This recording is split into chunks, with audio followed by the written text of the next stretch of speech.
많지 않아도 정결하게 사는 삶, 가진 것이 적어도 감사하며 사는 삶, 내게 주신 작은 힘 나눠주며 사는 삶, 그것이 나의 삶의 행복이라오.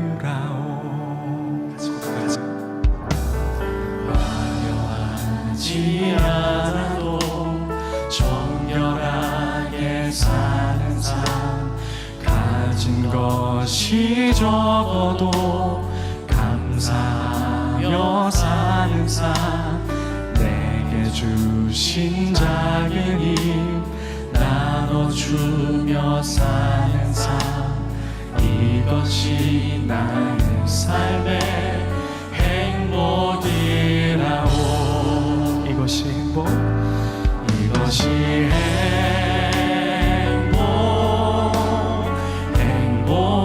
행복이라오. 세상은 알 수 없는 하나님 선물, 이것이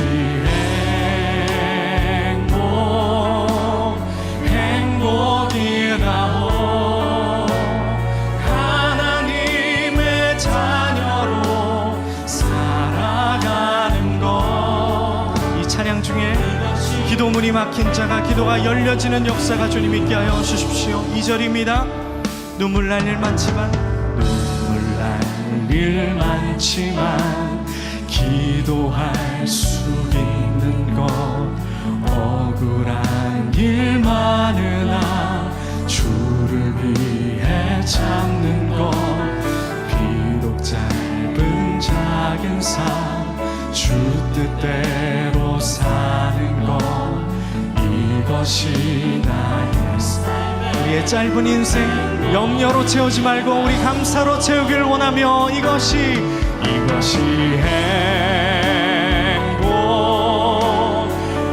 행복이라오. 세상은 알 수 없는 하나님 선물, 이것이 행복이라오. 하나님의 자녀로 살아가는 것. 그래서 믿는 자들은 이렇게 고백합니다. 나의 나 된 것은 다 하나님의 은혜로 되었다. 고백합니다. 주의 은혜라, 주의 은혜라, 주의 은혜라, 주의 은혜라. 지금까지 지내온 것은 주의 은혜라, 주의 은혜라.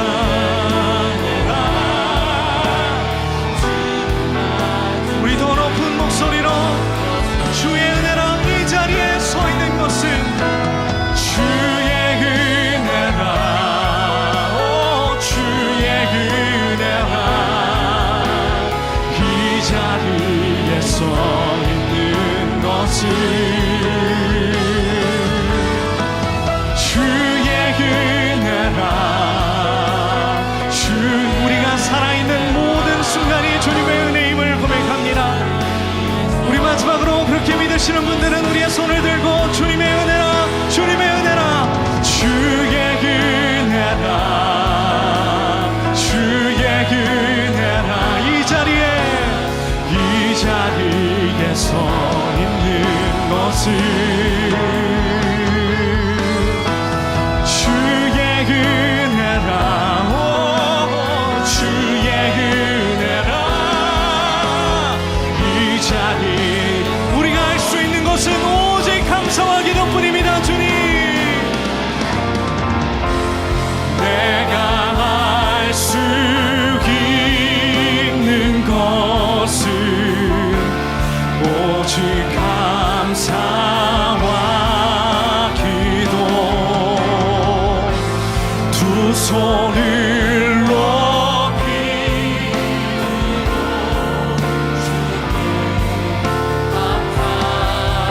주님 앞에 감사와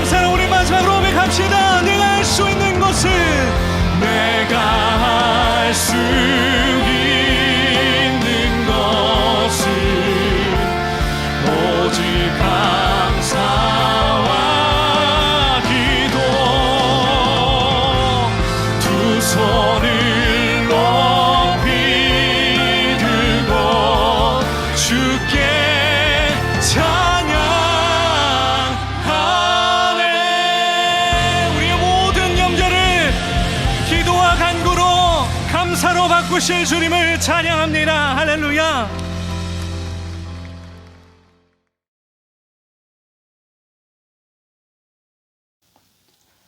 우리 함께 사도신경으로 우리의 신앙을 고백하겠습니다. 나는 전능하신 아버지 하나님, 천지의 창조주를 믿습니다. 나는 그의 유일하신 아들, 우리 주 예수 그리스도를 믿습니다. 그는 성령으로 잉태되어 동정녀 마리아에게서 나시고 본디오 빌라도에게 고난을 받아 십자가에 못 박혀 죽으시고 장사된 지 사흘 만에 죽은 자 가운데서 다시 살아나셨으며 하늘에 오르시어 전능하신 아버지 하나님 우편에 앉아 계시다가 거기로부터 살아있는 자와 죽은 자를 심판하러 오십니다. 나는 성령을 믿으며 거룩한 공교회와 성도의 교제와 죄를 용서받는 것과 몸의 부활과 영생을 믿습니다. 아멘.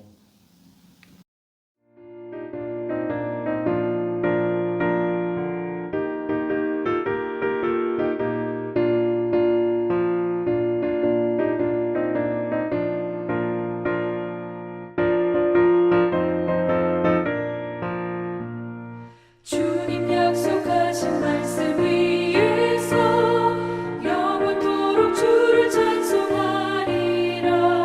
소리 높여 주께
사람이 마음으로 자기의 길을 계획할지라도 그의 걸음을 인도하시는 이는 여호와시니라. 아멘.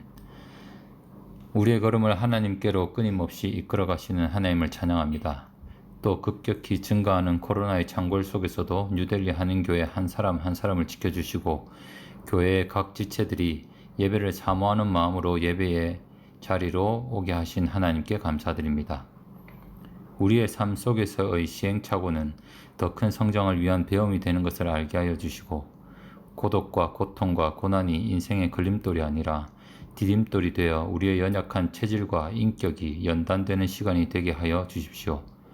늘 예배를 통해 지난 한 주의 삶을 되뇌어 회개하고 말씀에 힘입어 새 각오로 한 주를 감사로 채워 살기를 다짐하였으나 너무나도 쉽게도 감정이 이성을 이기고 습관이 결심을 이겨 지난 한 주 동안 성장하지 못하고 불평, 불만, 걱정, 근심으로 삶을 채웠음을 고백하게 됩니다. 주님, 이 시간 저희의 나약함을 다시금 하나님께 고백하니 저희의 죄를 용서하여 주시고 다시금 새롭게 하여 주십시오. 하나님, 인도의 선교의 사명을 감당하기 위해 뉴델리 한인교회를 세워주심에 감사드립니다. 세우신 교회를 통해 우리 공동체가 하나님의 말씀을 묵상하고 기도를 통해 주님 만나는 일에 익숙할 수 있도록 하여 주시고 서로가 서로를 섬기는 일이 잘 훈련되어 세상에서 믿는 자의 본이 될 수 있도록 하여 주십시오. 특별히 척박한 인도 땅에 세우신 교회이니만큼 우리 교회가 델리와 인근 지역의 한인을 위해 영혼을 살리고 세우는 교회로 설 수 있도록 도와주시고 그뿐 아니라 인도 선교의 횃불이 되게 사용하여 주십시오. 하나님, 우리 조국 대한민국을 기억하여 주십시오. 여전히 코로나의 창궐로 인해 많은 사람들이 고통 속에서 어려움을 겪고 있습니다. 이러한 때에 하나님의 교회가 사회의 소금과 빛의 역할을 잘 감당케 하시고 사회의 어두운 곳을 비추는 역할을 감당하게 하여 주시고 또한 공의로운 위정자를 통하여 이 어려움을 잘 이겨낼 수 있는 지혜를 주시기를 소원합니다. 하나님, 우상들의 나라 인도를 긍휼히 여겨 주십시오. 여전히 힌두의 신들은 이들의 일상뿐 아니라 정치, 경제를 지배하고 있으며 그로 인해 선교의 문은 더욱더 협소해지고 있습니다. 선교의 길을 막기 위해 모든 노력을 아끼지 않는 정치적 상황을 변화시켜 주시고 인도를 하나님의 나라로 변화시킬 수 있도록 더 많은 선교사님들이 파송될 수 있도록 하여 주시고 이로 인해 더 많은 교회가 하나님의 말씀을 마음껏 선포할 수 있도록 하여 주십시오.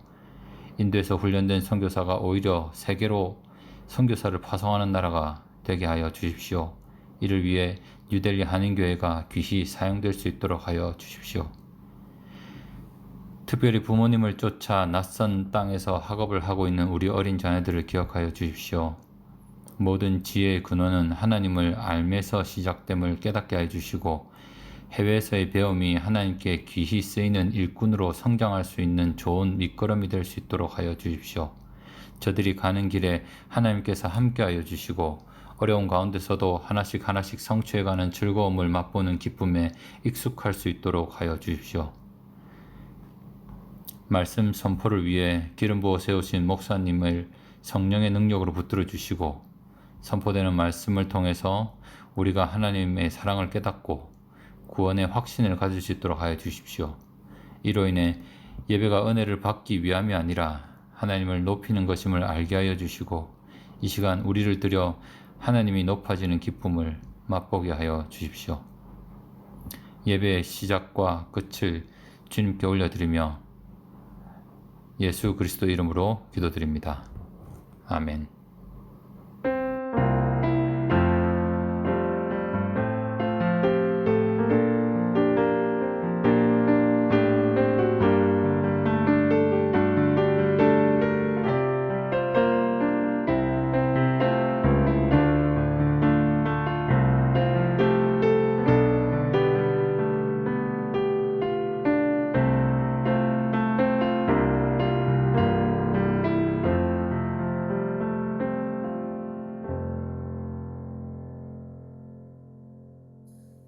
할렐루야. 지난 한 주 동안도 잘 지내셨습니까? 모든 삶의 자리에서 우리 주님께서 허락하시는 평안을 누리셨기를 다시 한번 소망합니다. 오늘도 말씀에 앞서 우리 함께 가슴에 손을 얹고 기도하겠습니다.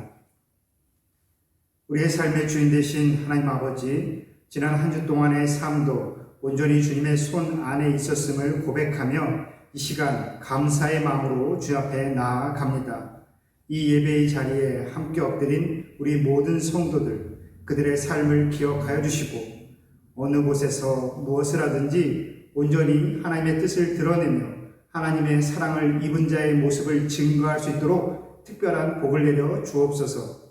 이 시간 말씀을 듣습니다. 말씀을 전하는 자나 듣는 자 모두의 죄와 허물을 십자가의 은혜로 덮어주시고 오직 하나님의 말씀만 살아있는 시간 되게 하여 주옵소서. 예수님의 이름으로 기도합니다. 아멘.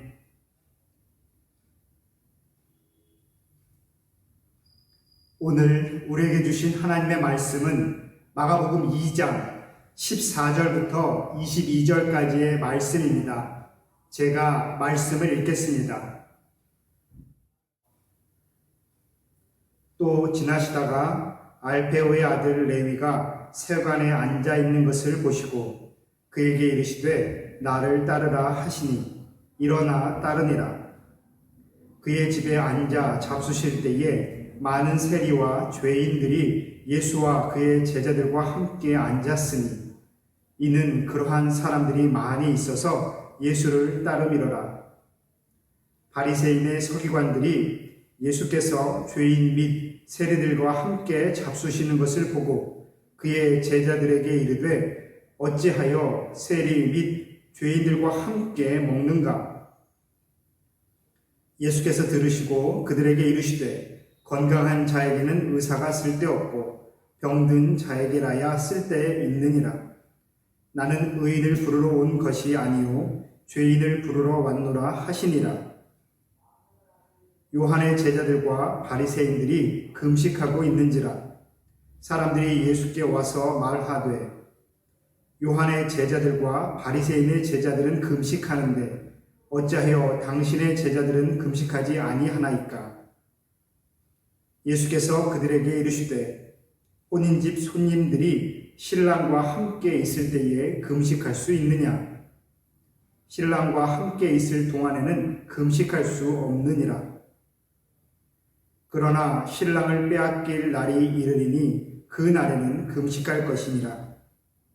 생배 조각을 낡은 옷에 붙이는 자가 없나니 만일 그렇게 하면 기운 새 것이 낡은 그것을 당기어 헤어짐이 더하게 되느니라. 새 포도주를 낡은 가죽 부대에 넣는 자가 없나니 만일 그렇게 하면 새 포도주가 부대를 터뜨려 포도주와 부대를 버리게 되리라. 오직 새 포도주는 새 부대에 넣느니라 하시니라. 아멘.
할렐루야. 지난 한 주 동안도 주님의 은혜 가운데 평안을 누리셨기를 소망합니다. 어제 주말을 기점으로 다시 델리의 락다운이 시작되었습니다. 이 어려운 시기가 언제까지 계속될는지는 모르지만 사회적으로든 또 개인적으로든 어떠한 삶의 변화가 있게 될지 우리는 아무런 기약도 할 수 없는 시기이지요. 한나 아렌트라는 유대인 철학자는 이러한 말을 했습니다.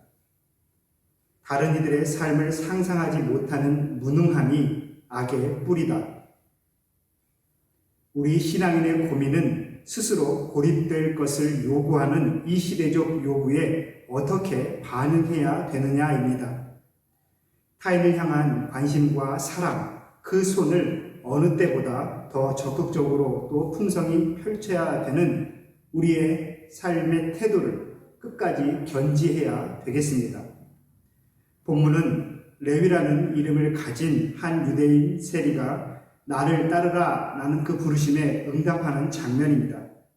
그는 주님의 부르심에 반응하고 주님과 그의 제자들을 자신의 집으로 초대하여 큰 잔치를 배설하지요.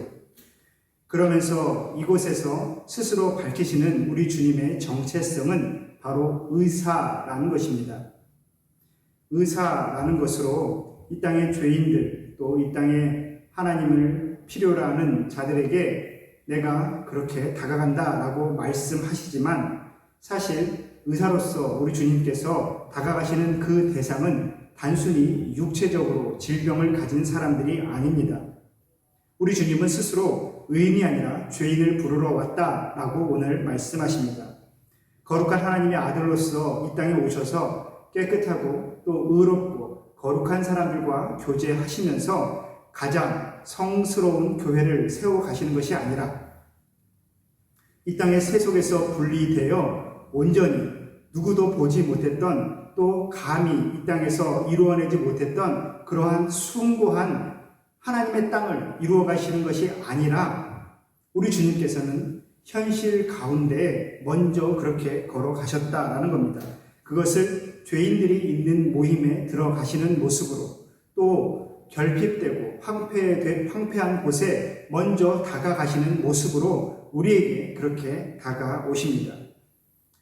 그러면서 우리가 이것에 대해 묵상할 때에 분명히 아주 중요하게 생각해야 되는 것은 우리 주님께서 먼저 다가가셨다라는 겁니다. 아픈 사람에게 또 죄인에게. 여러분, 저와 여러분도 우리 주님께서 먼저 다가오셔서 선택해 주시고 그렇게 불러주셨음을 믿습니다. 스스로의 질병도 또 아픈 줄도 모르는 그러한 환자들에게 다가가 치유의 은혜를 더하시는 것처럼 아무렇지도 않나 보이는 내 자신에게 만족하면서 특별히 나는 아픈 것도 없고 부족한 것도 없고 세상 혼자 살아가기에 충분하다고 생각하고 있는 그러한 무지한 내게 먼저 다가오셨던 그 주님을 우리가 이 시간 다시 한번 묵상하기를 소망합니다. 오늘 우리 주님은 정말 회생 가능성이 없는 가장 극악한 죄인, 아픈 사람에게 먼저 다가가고 계십니다. 그런데 오늘 그 모습을 지켜보는 바리새인들로 대변되는 이스라엘 사람들, 보통의 이스라엘 사람들은 그러한 예수님의 모습을 도저히 이해할 수 없었습니다.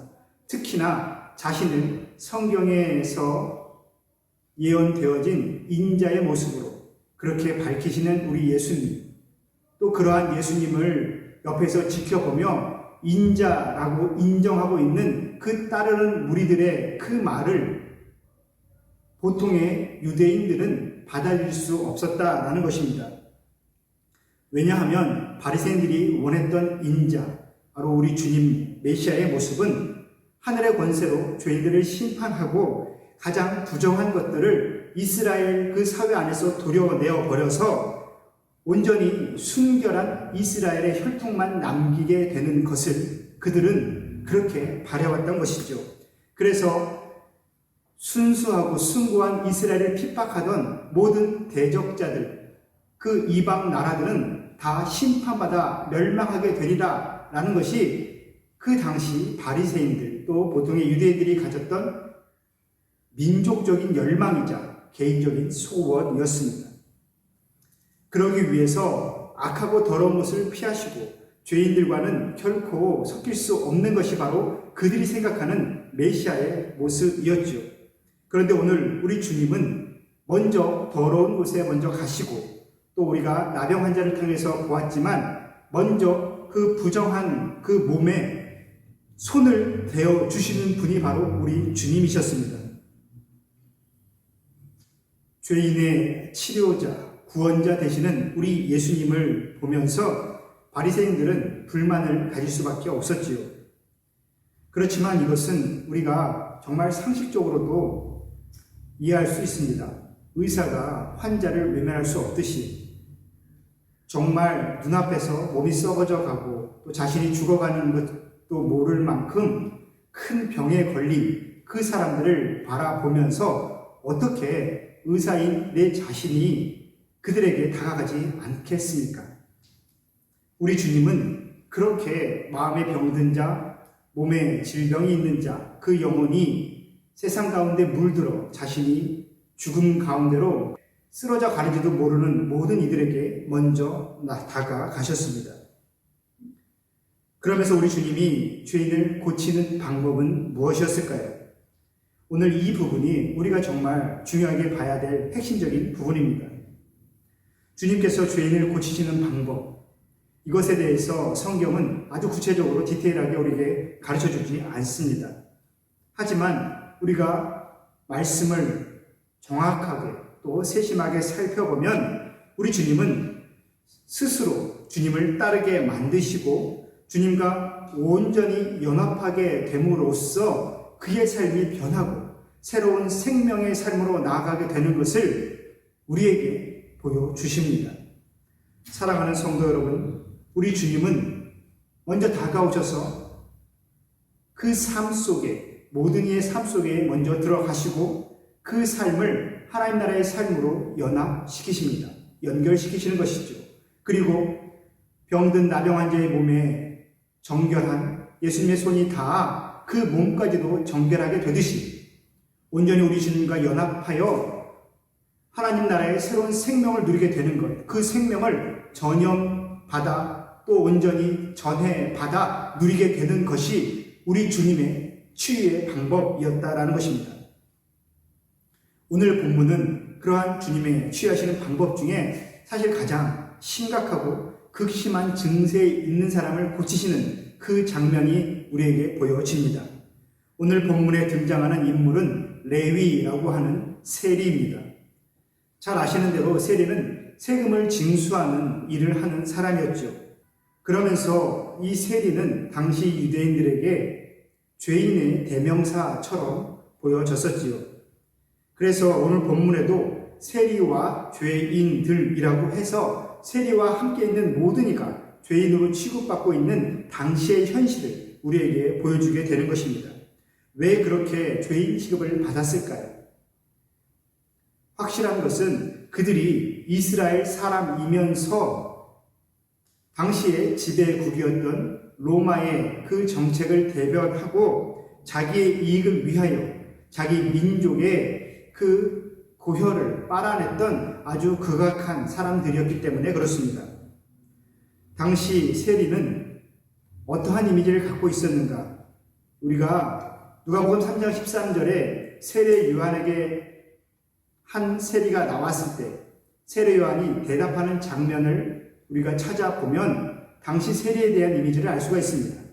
세례 요한은 자신에게 한 세리가 나와 어떠한 회개의 열매를 내가 맺어야 되는가? 라고 질문했을 때 너는 부과된 것 외에는 더 이상 거두지 말라 라고 제일 먼저 충고합니다. 세례 요한도 세리를 보자마자 가장 먼저 떠올랐던 이미지가 부과된 것 그 이상으로 사람들의 고혈을 짜내는 자라는 그러한 이미지가 있었다라는 것이죠. 이후에 삭개오에 대한 그 본문을 찾아보시면은 그는 스스로 주님 앞에 누구의 것을 속여 빼앗은 일이 있으면 내가 4배로 갚겠다라고 고백하면서 얼마든지 남을 속여 그렇게 큰 돈을 모을 수 있는 자리에 자신이 있다라고 그렇게 고백합니다. 이것은 당시에 로마가 자신들의 식민지에 실행하는 조세 정책에 따른 것입니다. 어떠한 것이냐면 당시 로마는 자신들 식민지에 각 지방마다 그 인구수에 비례한 일정 금액을 정해놓고 그 금액만 로마 정부로 상납하면 그 이상으로 거둔 것에 대해서는 세리의 개인 소득으로 인정해 주었습니다. 그리고 그 세리라는 직은 매년 심사를 통해서 그렇게 임명하게 되는 거였죠. 그렇기 때문에 이 세리들은 마음만 먹는다면 얼마든지 사람들의 그 삶에서 가장 고단한 것들, 정말 사람들에게 남아있는 쌀 한 톨까지도 긁어낼 수 있는 그러한 힘과 권력이 있었던 사람이었다라는 것입니다. 그러면서 당시 로마로부터 여러 가지 이권에 대해서 또 개입하여 또 중개를 해주고 여러 가지 부정적인 그러한 일들을 이방인, 바로 로마 정부와 협력하고 또 연결해 줄 수 있는 그 위치에 있었기 때문에 그들은 부패와 비리의 아주 중심에 있었던 사람들이었다라는 것이죠. 그렇기 때문에 그들에게는 이러한 외적인 더러움 이외에도 율법적으로도 부정함, 불결함이 있었습니다.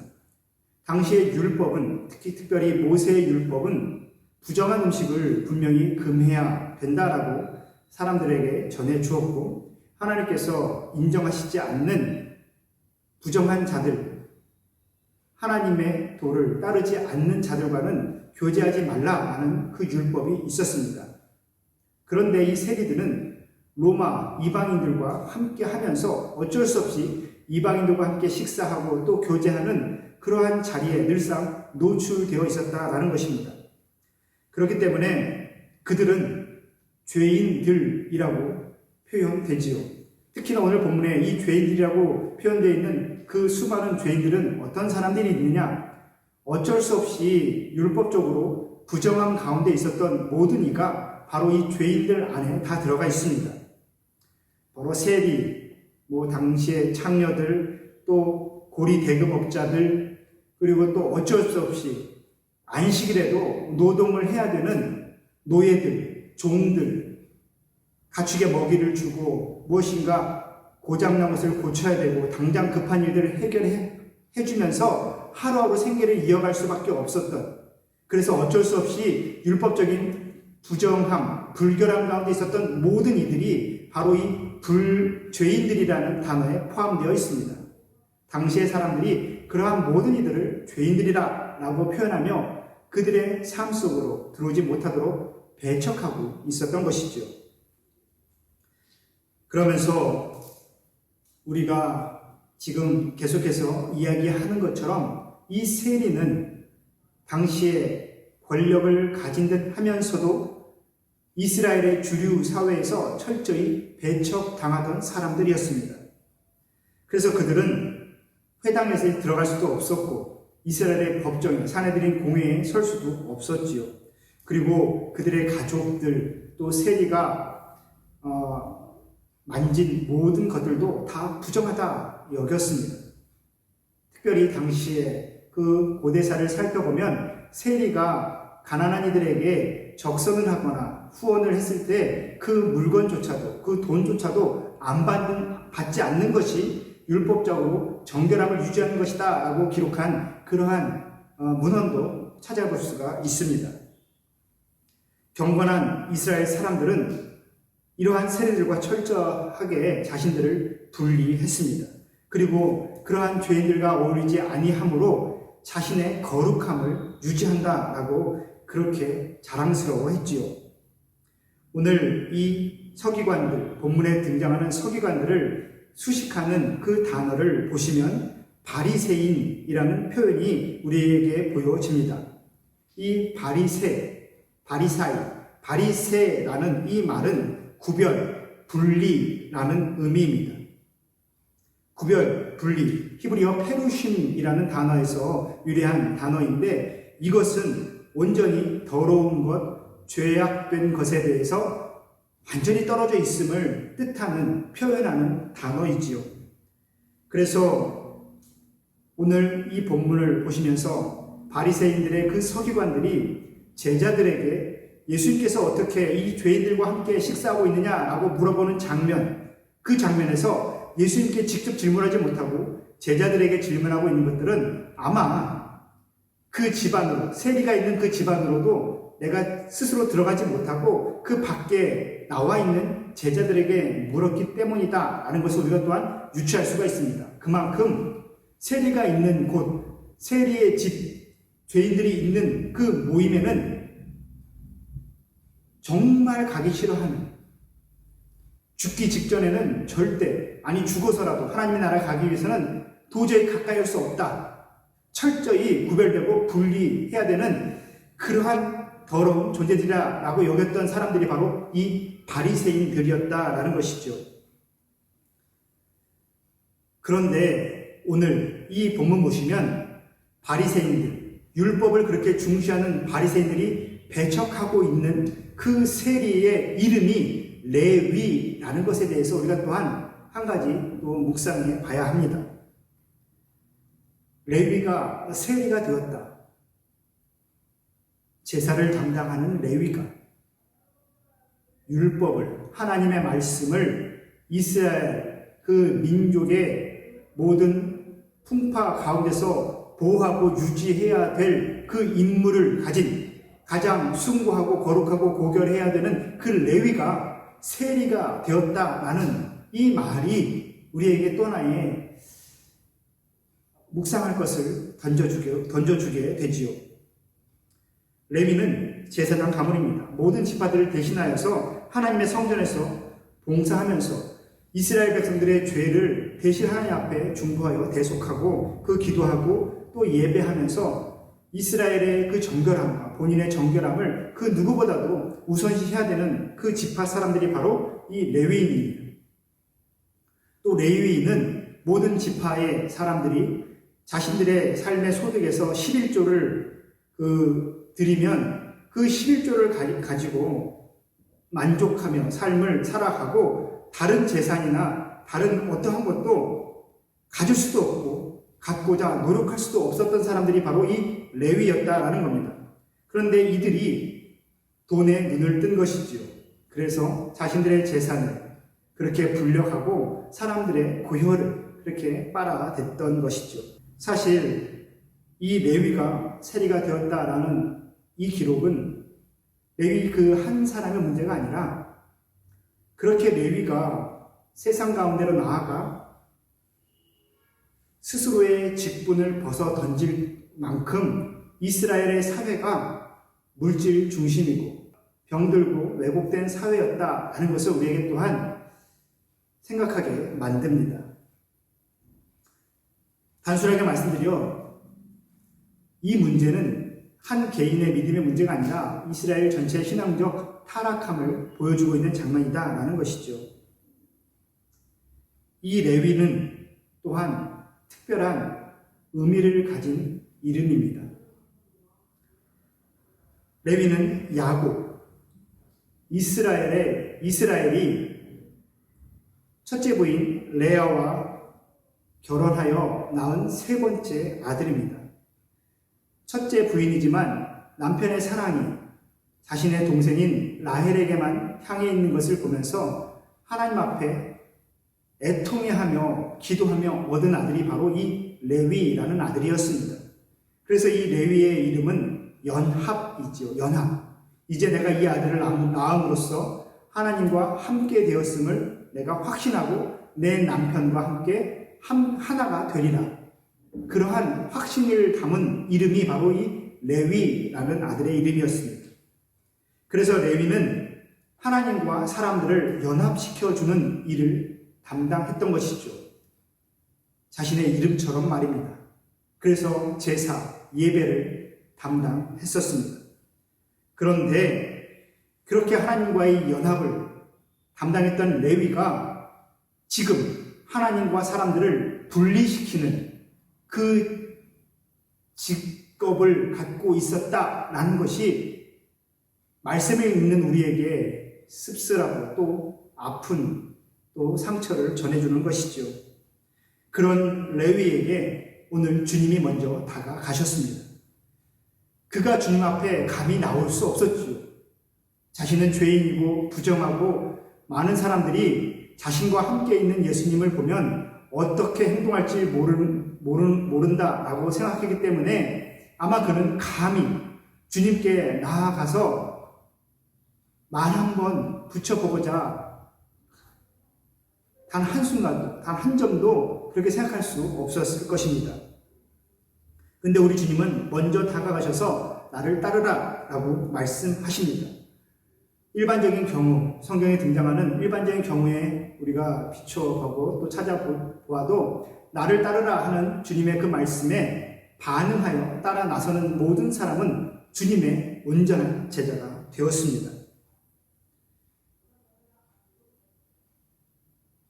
이후에 레위의 삶이 어땠을까? 그가 주님을 따라 나선 이후에 정말 이제는 정확하게 셈을 하는 세리가 되었을까? 아니면 자신의 그 혈통이 전해주는 직업인 제사장의 임무를 감당하기 위하여 성전으로 다시 돌아가게 되었을까? 우리는 그 이후의 배경을 잘 알 수 없지만 마가복음이나 기타 복음서에 등장하는 여러 그 예수님을 따르는 사람들을 표현하는 단어, 제자들이라는 단어에 비추어 보았을 때에 그도 예수님의 제자가 되었음을 우리는 예상할 수 있습니다. 그가 자신의 삶의 자리에서 이제 정직하게 세금을 걷는 세리가 되었어도 크게 흠잡을 일은 아니지만 우리 주님은 그를 제자 공동체 안으로 부르시고 그를 사람들을 낳는 업으로 또 그렇게 불러주십니다. 그래서 이 레위는 베드로와 안드레, 야고보와 요한에 이어 예수님의 제자가 되지요. 그리고 이름이 바뀌게 됩니다. 바로 마태라고 말입니다. 마태. 여러분, 마태복음을 쓴 그 마태가 맞습니다. 그래서 마태복음은 레위가 가진 그 지식에 기반하여 구약과 성전에 대한 깊은 이해와 유대 전통에 관해 그 어느 복음서보다도 우리에게 여러 정확한 상황들을 그렇게 서술해 주고 있습니다. 또 세금을 다뤘던 회계의 일을 했었던 그 세리 마태의 그 레위의 그 직업적인 경험에 또 유래했듯이 마태복음은 굉장히 체계적이고 아주 섬세하게 기록되어 있습니다. 그래서 여타 복음서보다 그 양도, 문장의 그 길이도, 전체적인 복음서의 양이 상당히 길지요. 아까 레위라는 말이 연합이었다, 연합이라는 뜻을 가지고 있다라고 말씀드렸는데 이제 이름이 바뀐 그 마태가 가진 단어의 의미는 무엇이었을까요? 마태라는 그 이름은 선물이라는 뜻을 가지고 있습니다. 하나님과 사람들 사이에 온전히 분리되어 구별되어 있었던 그 세리가 하나님과 사람들과 하나님을 연합시킨다라는 뜻을 가진 레위라는 자신의 정체성을 회복하고 나서 이제 마태, 하나님과 사람들의 선물 같은 존재가 된 것을 우리는 이 이름의 변화를 통해서도 알 수 있고 또 은혜를 받을 수 있지요. 여러분, 이것이 우리 주님이 죄인을 치유하시는 방법입니다. 그리고 이렇게 우리 주님의 부르심으로 온전히 그 마음과 영혼이 연합하게 된 이 세리 레위는 이제 예수님과 제자들을 자신의 집으로 초대하여 잔치를 배설합니다. 우리 주님이 모든 사람이 배척하는 그 죄인에게 먼저 다가가 그를 제자로 삼으신 것도 참 놀라운데, 그 죄인의 집에 들어가 이제 함께 먹고 마시고 계십니다. 근데 그냥 단순하게 간단한 식사를 하시는 것이 아니라 15절 말씀 보시면 앉아서 잡수셨다라고 기록되어 있습니다.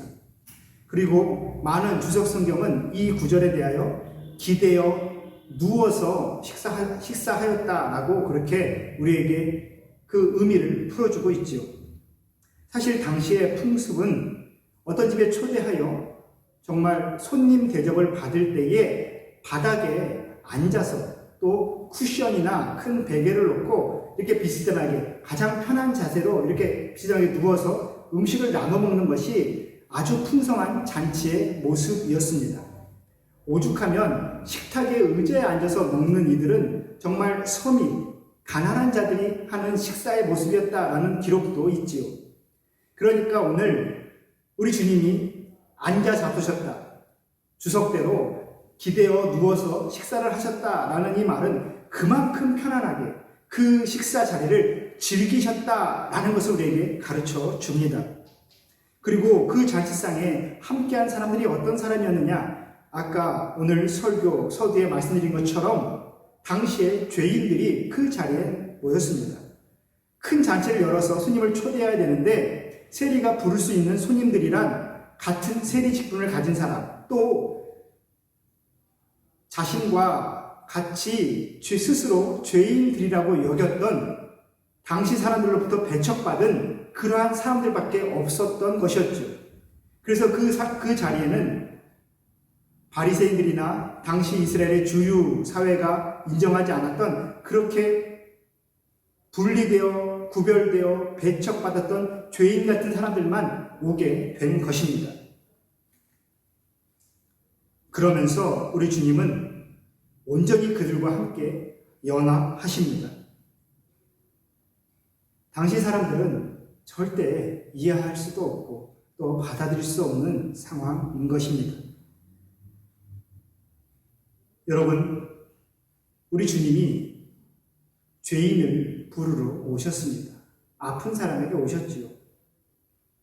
그런데 우리 주님은 죄인들에게 또 아픈 사람에게 다가가 삶을 나누고 온전히 그 영혼, 온 영혼을 다하여 그렇게 연합하십니다. 그런데 우리가 또 생각해 봐야 될 것은, 우리 주님이 그렇다고 해서 아픈 사람, 아니 죄를 지은 사람을 그저 괜찮다라고 다 덮고 넘어가시는 그렇게 무감각한 분은 아니시다라는 것입니다. 환자를 보고 그냥 토닥토닥 이해만 해주는 사람이 의사는 아니죠.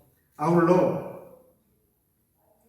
당시에 말씀으로, 율법으로 자신의 의로움을 지키고 하나님의 말씀의 그 거룩함을 유지하려고 했었던 바리새인들을 완전히 무시하고자 그런 행동을 그냥 막 해버리신 것도 주님의 뜻이 아닙니다.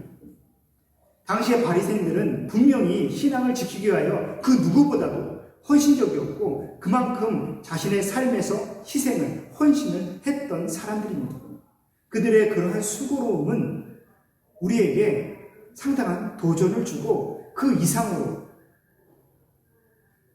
몸과 마음, 육체와 생각, 삶과 삶의 방향성이 온전히 일치해야 된다라는 새로운 도전을 우리에게 더 던져주게 되는 것이죠.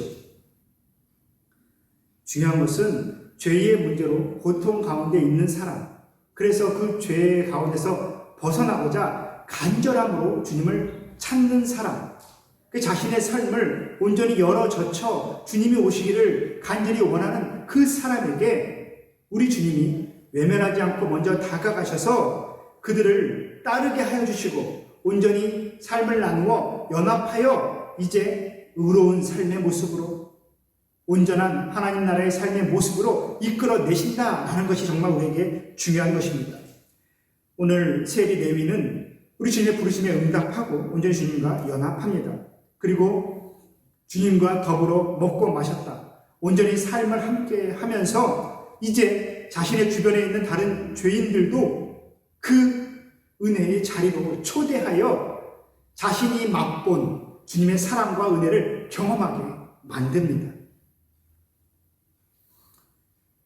오늘 레위가 우리에게 보여주는 진정한 회개의 모습은 단순히 자신의 잘못에 대해서 애통해하며 눈물을 흘리며 뉘우치는 그러한 모습이 분명히 아니죠. 자신이 살아갔던 지금까지의 모든 삶의 모습을 그 순간 딱 멈추고 온전히 이제 주님과 함께 살아가는 삶을 그대로 실천해 가는 것. 그것이 바로 레위가 우리에게 보여주는 온전한 회개의 모습입니다. 저와 여러분에게도 이 회개의 모습이, 이 은혜가 있기를 소망합니다. 여러분, 무엇을 목표로 살아가십니까? 분명히 우리가 우리 자녀들의 풍요로움을 위해서, 우리의 노후를 위해서, 또 우리의 현재 삶을 위해서 열심히 일을 하고 수고하고 또 모든 삶의 체험을 위하여 힘쓰는 모든 일들은 우리가 마땅히 중요하게 생각하고 감당해야 되는 일입니다.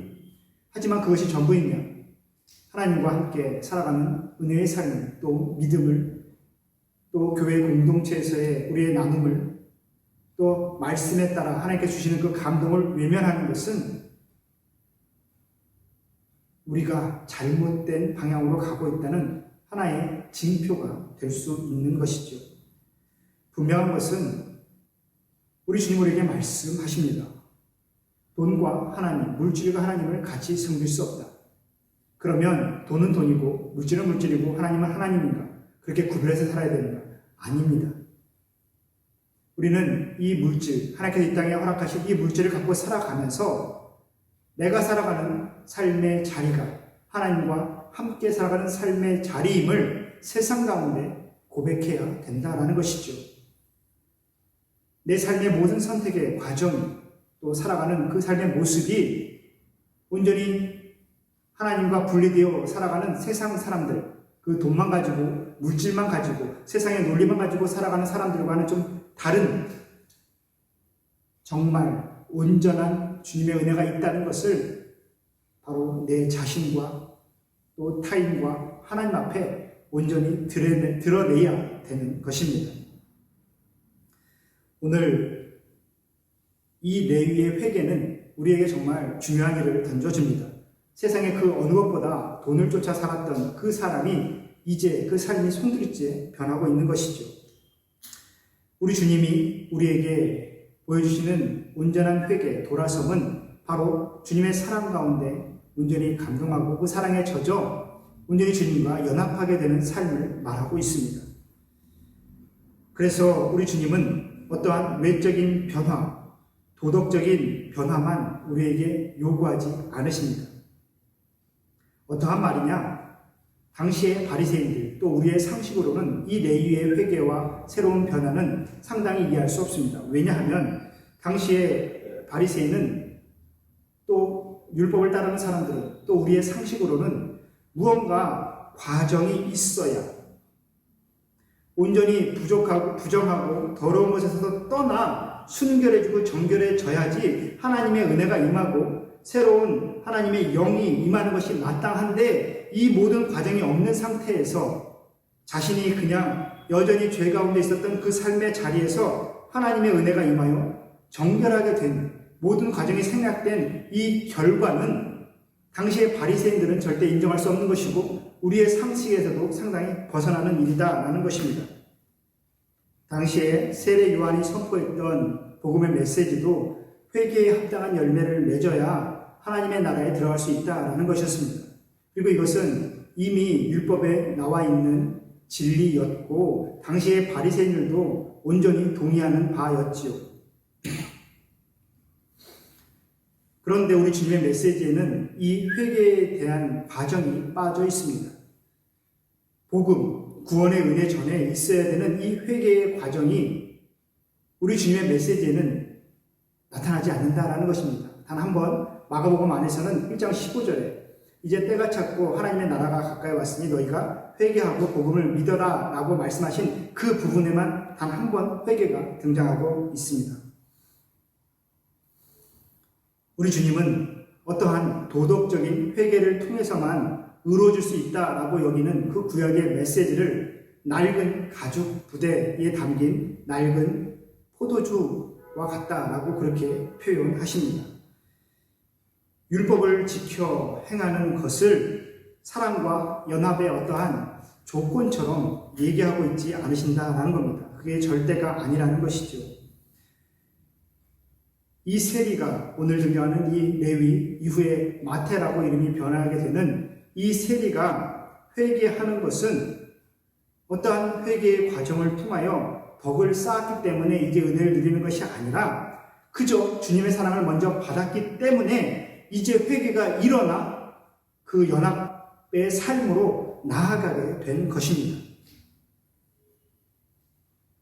사실 이스라엘 백성들이 그렇게 자랑스러워하는 하나님의 백성이라는 자부심, 하나님의 말씀을, 율법을 친히 받은 그 백성이라는 것도 사실 그들이 하나님 앞에 먼저 회개하여 회개에 합당한 열매를 맺어서 그 율법을 받은 것이 아니라 하나님의 그 사랑하심으로 이스라엘 백성들을 불쌍히 여기시고 애통히 여기셔서 온전히 은혜 가운데 그들을 살려주시고자 말씀을 주신 것 뿐인데 온전히 율법을 받게 된 백성이 된 것인 것 뿐인데 그들은 자신들의 노력의 결과로 자신의 특별함으로 율법을 받았다라는 잘못된 자부심을 갖고 있는 것이지요.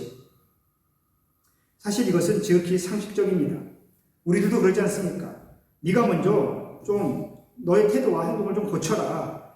그래야지 내가 너를 좀 사랑할 만하지. 내가 너를 좀 도와줄 만하지. 너는 왜 그렇게 여전히 변함없이 그냥 그 상태에 머물러 있냐. 내가 어떻게 너를 이제 계속 사랑하고 도와줄 수 있겠냐. 이것이 바로 우리의 논리이죠. 근데 우리의 주님은 그렇게 말씀하지 않으십니다. 내가 너를 사랑하고 내가 너와 연합할 때니 너는 이제 삶을 돌이켜라. 너의 힘으로는 도저히 지금까지도 못했고 앞으로도 할 수 없으니 이제 내가 너와 함께함으로 내가 다시 한번 힘을 얻어 내가 주는 힘 안에서 내가 주는 그 은혜 안에서 온전히 나를 따라와라. 이제 하나님과 함께 동행하는 삶을 살아라. 그렇게 말씀하신다라는 겁니다. 사실 바리새인들이 우리 주님께 가지는 적개심은 바로 여기서 시작되고 있는 것이죠. 회개 없는 상태의 그 사랑이 어떻게 온전할 수 있냐라는 것입니다. 그런 그들에게는 또한 타인을 향한 상대적인 우월감도 있었겠지요. 근데 분명한 것은 우리 하나님께서는 단 한 번도 사랑을 거두신 적이 없다라는 것입니다. 그리고 사랑 없이 순종만 해라. 너 마음에 감동 없이 무조건적으로 아무 생각하지 말고 무조건 나를 따르고 내 말에 복종해라 라고 말씀하지 않으셨습니다.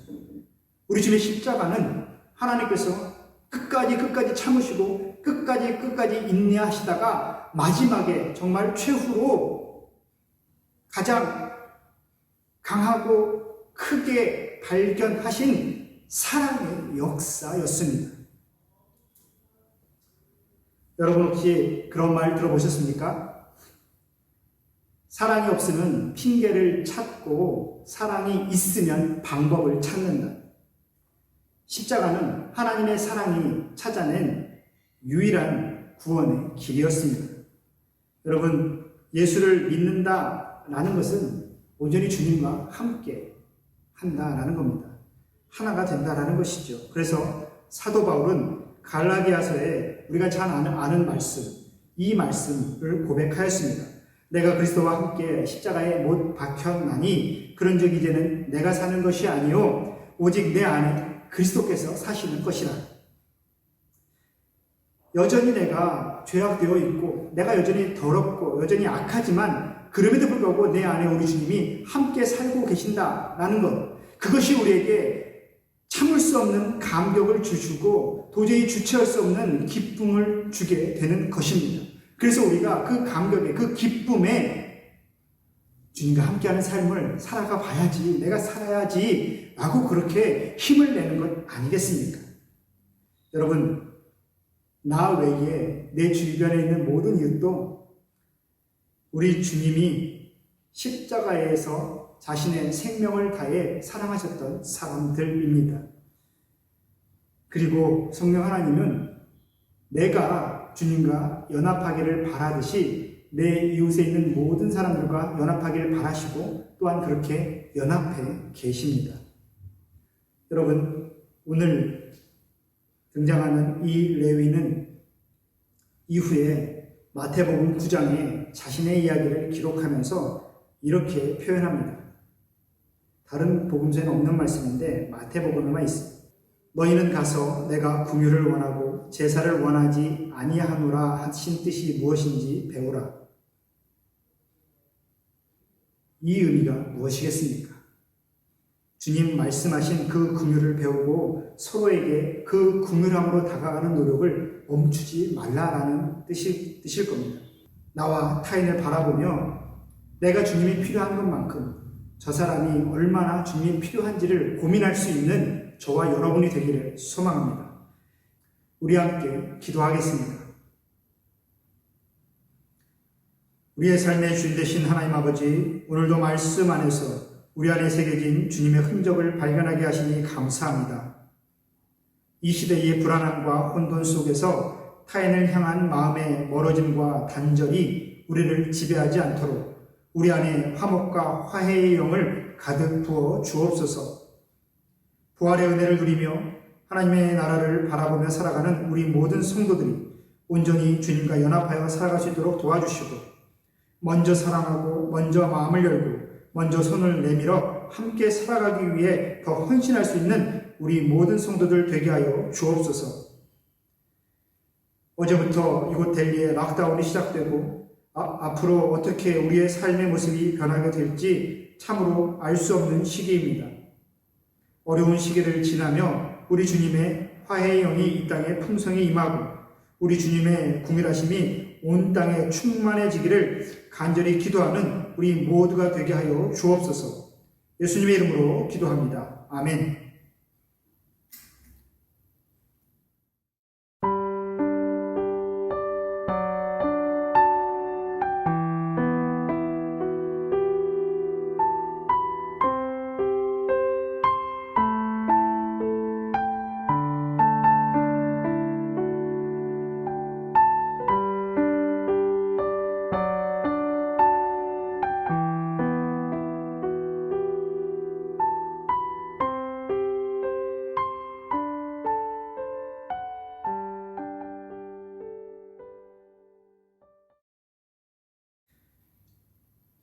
사랑과 은혜가 풍성하신 하나님 아버지, 우리의 모든 삶의 자리마다 하나님의 살아계심을 누리게 하여 주시니 감사합니다.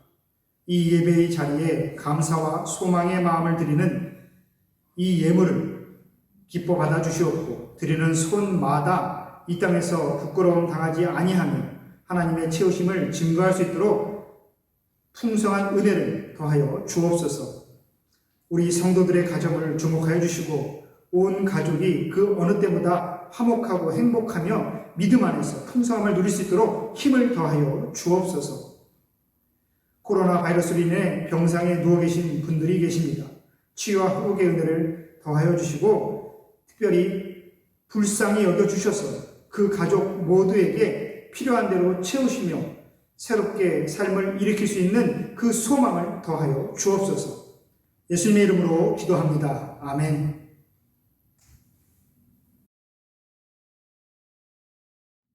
이제는 우리 주 예수 그리스도의 은혜와 하나님 아버지의 다함없는 사랑과 성령 하나님의 감동, 감화, 교통하심의 역사가 주님과 연합하여 온전히 성령의 인도하심에 따라 살아가기로 다시 한번 힘있게 결단하는 이곳에 있는 모든 성도들 위에, 또한 하나님의 긍휼하심이 아니면 단 한순간도 온전히 살아갈 수 없는 이 땅의 모든 영혼들과 그들을 섬기는 주의 종들 위에 지금부터 영원히 함께 하시기를 간절히 축원하옵나이다. 아멘.